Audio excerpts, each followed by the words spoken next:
মসুরের ডাল দিয়ে পটলের এই জাদুকরি রেসিপি একবার খেলে মাংসের স্বাদ ভুলে যাবেন। বিশ্বাস হচ্ছে না? শেষ পর্যন্ত দেখুন, আজই বানিয়ে ফেলুন। পটল খেতে যারা পছন্দ করেন না তাদের জন্য আজকের আমার এই রেসিপি। আসসালামু আলাইকুম বন্ধুরা, কেমন আছেন? আশা করি যে যেখানে আছেন আল্লাহর রহমতে সবাই অনেক বেশি ভালো আছেন। আলহামদুলিল্লাহ, আমিও ভালো আছি। আজকে নতুন একটা রেসিপি শেয়ার করব তোমাদের সাথে। আশা করি অনেক বেশি ভালো লাগবে। ভালো লাগলে লাইক কমেন্ট শেয়ার করতে ভুলবা না বন্ধুরা। একটা লাইক দিয়ে সম্পূর্ণ ভিডিও দেখতে থাকো। ভিডিওটা স্কিপ করবা না, স্কিপ করলে বুঝতে পারবা না আমি কিভাবে এই সহজ রেসিপিটা বানিয়েছি। তো বন্ধুরা, এখানে আমি 500 গ্রাম মতো পটল নিয়েছি।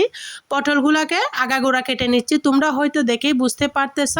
তারপরে একটা সবজি কাটার দিয়ে আমি পটলগুলোকে ছিলে নিচ্ছি। যেটা সহজ মনে হয়, বটি দিয়ে মনে হলে বটি দিয়ে ছিলবা, ছুরি দিয়ে মনে হলে ছুরি দিয়ে ছিলবা। তবে আমার কাছে গ্রেটার দিয়ে ছুলতে বেশি ভালো লাগে, তাও আমি এটা দিয়েই তোমাদের সাথে ছিলে দেখাচ্ছি। সমস্ত পটল আমি এভাবে কুসাগুলো ছড়িয়ে দিব। পটলের কুসাও কিন্তু ফেললা নাই, পটলের কুসা দিয়েও বানানো যায় মজাদার রেসিপি। তোমরা যদি পটলের কুসার রেসিপি চাও অবশ্যই আমাকে ছোট একটা কমেন্টসে জানাবা, তাহলে আমি হাজির হয়ে যাব তোমাদের সামনে ইনশাআল্লাহ।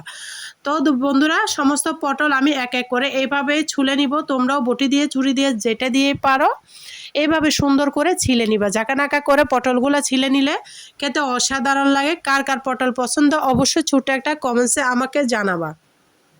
তো যারা পটল পছন্দ করে না, রোজ রোজ একঘেয়েমি পটল খেতে খেতে বুড় হয়ে গেছেন, তারা যদি এই রেসিপিটা ভালো বানান তাহলে এক থালা ভাত কিন্তু নিমিষে শেষ হয়ে যাবে। বুঝতেই পারবে না কিভাবে যে এতগুলো ভাত খেয়ে ফেলেছো, এতটা মজা বন্ধুরা।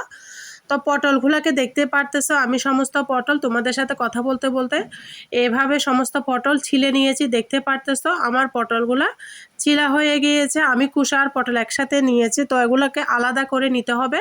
আমার পটলটা চিলা হয়ে গিয়েছে। এই পর্যায়ে আমি কুসা থেকে পটলগুলোকে ছড়িয়ে নিব।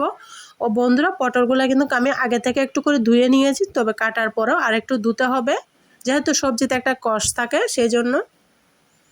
তো দেখো, খোসাগুলোও কিন্তু ফেললা নাই, এগুলো দিয়েও আমি ভর্তা বানাবো। তো তোমরা যদি চাও তোমাদের সাথে ভিডিওটা শেয়ার করতে পারি। পটলগুলো ধুয়ে নিয়েছি, দেখতে পারতেছ। পটলগুলোকে আমি একটু উপরে নিচে কাট করে দিচ্ছি। আস্তে আস্তে পটল রান্না করব। তোমরা চাইলে মাঝখান থেকে ফালি করেও রান্না করতে পারো, যে কোনোভাবে রান্না করলে ভীষণ মজা হয়। তবে আমি যেহেতু সুন্দরের জন্য আমি আস্তে আস্তে পটল রান্না করব। আস্তে আস্তে পটল খেতে ভালো লাগে, দেখতেও ভালো লাগে। তো পটল প্রেমীরা এভাবে পটল কিন্তু খেতে পারো। রোজ রোজ একঘেয়ে আমি ভাজি, পটল ভাজি মুসুরের ডাল দিয়ে রান্না, পটল ভাজি মাছ দিয়ে রান্না, মাংস দিয়ে রান্না, এই একঘেয়ে আমি না খেয়ে ভিন্ন রকমভাবে ডাল দিয়ে রান্না করে পটলটা খেতে পারো, ভীষণ ভালো লাগে।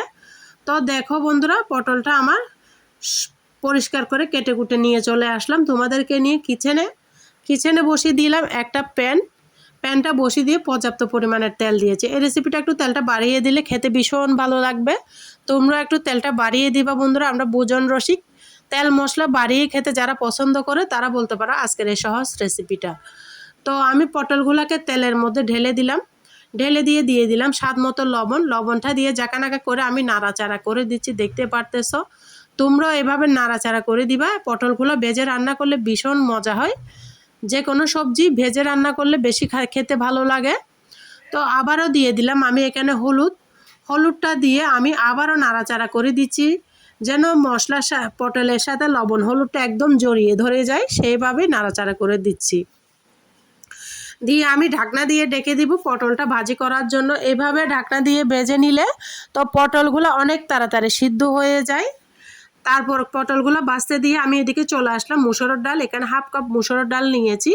তোমরা যদি আরও বেশি পটল রান্না করো তো ডালের পরিমাণটা আরও বাড়িয়ে দিবা। আমি যেহেতু 500 গ্রাম ডাল নিয়েছি, সেই জন্য আমি এখানে হাফ কাপ মুসুরের ডাল দিয়ে ধুয়ে একদম স্বচ্ছ পানি নিয়ে চলে এসেছি। দেখতে পারতেছ, বেশ কয়েকবার কষলিয়ে ডালটা ধুতে হবে। ধুয়ে ভিজিয়ে রেখেছি পটলটা ভাজা পর্যন্ত। পটলগুলো দেখতে পারতেছ একদম লাল লাল করে ভাজা হয়ে গিয়েছে। এইভাবে পটল ভেজে রান্না করলে যে বন্ধুরা এতটা মজা হয়েছিল, তোমরা যদি এই রেসিপিটা বাসায় না বানাও তাহলে বুঝতেই পারবে না। তো সাধারণ একটা পটল যে এত অসাধারণ হয়, তোমরা এই রেসিপিটা বানালে তখনই বুঝতে পারবা। তো রেসিপিটা ভালো লাগলে লাইক কমেন্ট শেয়ার করতে ভুলো না। আরও এরকম সুন্দর সুন্দর রেসিপি পেতে প্লিজ বন্ধুরা আমার চ্যানেলটাকে সাবস্ক্রাইব করে রাখার অনুরোধ রইল। পাশে থাকা বেল বাটনটি অন করে দাও, যেন আমি ভিডিও দেওয়ার সাথে সাথে নোটিফিকেশনটা সবার আগে তোমরা পেয়ে যাও। নতুন বন্ধু পুরাতন বন্ধু সবাইকে অসংখ্য ধন্যবাদ আমাকে এতটা সাপোর্ট করার জন্য। তো দেখো বন্ধুরা, আমি পটলগুলো সুন্দর মতো জাকানাকা করে ভেজে পুরে নিয়ে নিয়েছি। এভাবে তোমরা লাল লাল করে ভেজে নিবে। আমি নাড়াচাড়া করে পটলগুলো একটু উল্টিয়ে পাল্টিয়ে ভেজে নিচ্ছি। এই পর্যায়ে আমি পটলগুলোকে বন্ধুরা উঠিয়ে নিব। দেখো আমার পটলটা ভাজা হয়ে গেছে, কতটা সুন্দর একটা কালার এসেছে, তোমরা হয়তো দেখেই বুঝতে পারতেছ। আজকের রেসিপিটা যারা পটল প্রেমী তাদের জন্য। আমরা যারা রোজ রোজ সবজি পছন্দ করি কিন্তু ভিন্ন রকম সবজি খুঁজি, আজকের রেসিপিটা মূলত তাদের জন্যই।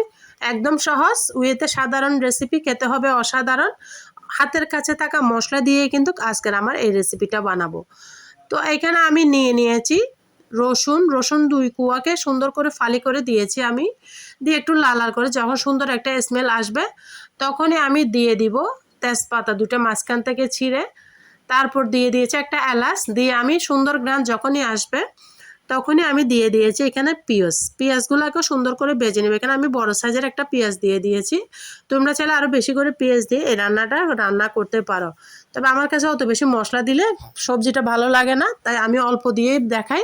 তোমাদের যদি ভালো লাগে আরও বেশি করে দিবা। তো দিয়ে দিয়েছি আমি এখানে লবণ আর হলুদ। তারপর দিয়ে দিব আমি এখানে লাল মরিচের গুঁড়া একটু বাড়িয়ে দিলাম, একটু ঝাল ঝাল করেই রান্না করব আজকের পটলের এই রেসিপিটা। দিয়ে আমি হালকা করে পানি দিয়ে নাড়াচাড়া করে দিচ্ছি। মশলাটা যত ভালো কষাবে তত এই রেসিপিটার স্বাদটা বেড়ে যাবে বন্ধুরা। স্টেপ বাই স্টেপ দেখিয়ে দিব আমি কিভাবে স্বাদ করে রান্না করতেছি, তোমরা সম্পূর্ণ ভিডিও দেখতে থাকো। দিয়ে দিলাম আমি এখানে জিরার গুঁড়া, হালকা একটু ধনিয়ার গুঁড়া। তো একসাথে মিশিয়ে আমি দিয়ে দিয়েছি। দিয়ে সুন্দর মতো নাড়াচাড়া করে দিচ্ছি। দেখতে পারতেছো কতটা তেলটা ছেড়ে দিয়েছে আমার এই মশলা থেকে, একদম পাতিল থেকে ছেড়ে ছেড়ে আসতেছে। তো দিয়ে দিলাম মশলাগুলা কষানো হয়ে গিয়েছে, তখনই দিয়ে দিয়েছি মুসুরের ডালটা দিয়ে আমি এইভাবে 2-4 মিনিট মতো রান্না করব। দেখো আমি এখানে হাফ কাপ মতো পানি দিয়ে দিয়েছি, দিয়ে ঢাকা দিয়ে ঢেকে দিয়েছি, ঢাকা চাপা দিয়ে দিয়েছি। দেওয়ার পরে আবারও ঢাকনাটা উঠিয়ে নিয়েছি 3-4 মিনিট পরে। নেওয়ার পরে আমি এখানে অ্যাড করে দিব আবার ঢাকনাটা দিয়ে আবারও ঢেকে দিলাম, কারণ মুসুরের ডালটা সিদ্ধ হতে পটলটা যেহেতু ভাজা, তো ডালটাকে 50% সিদ্ধ করে নিলে পটলটা তাড়াতাড়ি হয়ে যাবে আর গলে যাবে না। তো ডালটা যখন 50% সিদ্ধ হয়ে গিয়েছে তখনই আমি দিয়ে দিলাম এখানে ভাজা করা পটলগুলা দিয়ে মশলার সাথে ভালো করে কষিয়ে নিচ্ছি। কষিয়ে নিয়ে আমি ঢাকা দিয়ে রেখে দিব 5 মিনিট। চুলার আঁচটাকে মিডিয়াম করে রেখেছি। 5 মিনিট পরে আমি ফিরে এলাম। দেখতে পারতেছো পটলটা কষে কতটা তেল ছেড়ে দিয়েছে, পানিটা চুষে নিয়েছে। বন্ধুরা এভাবে কষিয়ে কষিয়ে রান্না করবে, যে কোনো রেসিপি খেতে অসাধারণ লাগে। পানি ঢেলে দিলে সবজিটার স্বাদটা নষ্ট হয়ে যাবে। তো তোমরা এভাবে কষিয়ে কষিয়ে একটু ধৈর্য ধরে রান্নাটা করবে, সাধারণ পটল যে কোনো রেসিপি অসাধারণ হয়ে যাবে। তো প্লেটের মধ্যে অনেক তেল লেগেছিল, তেলগুলো সহ আমি প্লেটটা ধুয়ে দিয়ে দিলাম। দিয়ে আবারও ঢাকা চাপা দিয়ে দিলাম। তো দেখো আমি এই পর্যায়ে ঢাকনাটা উঠিয়ে নিয়েছি। ডালটা আমার প্রায় সিদ্ধ হয়ে গিয়েছে, তোমরা দেখে হয়তো বুঝতে পারতেছো।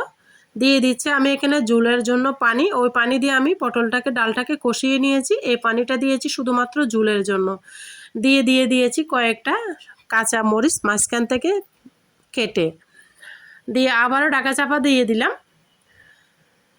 তো এই পর্যায়ে ঢাকাটা উঠিয়ে আমি এখানে কিছু উপকরণ অ্যাড করব, তোমরা দেখতে থাকো। দিয়ে দিলাম এখানে একটা স্পেশাল মশলা, যেটা আমার হাতে করেছি, গরম মশলা বলতে পারো। সব রকম মশলা দিয়ে একটা সবজির জন্য মশলা করেছি, সেটা দিয়ে দিয়েছি। তারপর দিয়েছি আমি এখানে লবণটা হয়েছে কিনা আমি চেক করে নেব। বন্ধুরা আমার সবগুলো পারফেক্ট হয়েছে, আমার রেসিপিটা রেডি হয়ে গিয়েছে। তোমাদেরকে পরিবেশন করে দেখিয়ে দিচ্ছি আমার পটলের এই মুসুরের ডালের রেসিপিটা কেমন হয়েছে। দেখেছো বন্ধুরা, আশা করি এই রেসিপিটা তোমাদের কাছে অনেক বেশি ভালো লেগেছে। ভালো লাগলে লাইক কমেন্ট শেয়ার করতে ভুলবা না। আর তোমরা যারা আমার সাথে এতক্ষণ পর্যন্ত ভিডিও জুড়ে আছো সবাইকে অসংখ্য ধন্যবাদ। আর ভিডিওটা ভালো লাগলে ফ্রেন্ডস এবং ফ্যামিলির মাঝে শেয়ার করে দেওয়ার অনুরোধ রইল। সবাই ভালো থাকো, সবাই সবার খেয়াল রাখো, আমার জন্য আমার পরিবারের জন্য দোয়া করো। আজকের মতো আমি এখানেই বিদায় নিচ্ছি। আমার কথার মাঝে কোনো ভুল ত্রুটি হলে সবাই ক্ষমার দৃষ্টিতে দেখো। সবাই ভালো থাকো, সুস্থ থাকো। যে কোনো রেসিপি ভিডিও নিয়ে আবারও হাজির হব তোমাদের সামনে। ততক্ষণ পর্যন্ত ভালো থাকো। আল্লাহ হাফেজ। আসসালামু আলাইকুম রহমতুল্লাহি ওয়া বারাকাতুহু।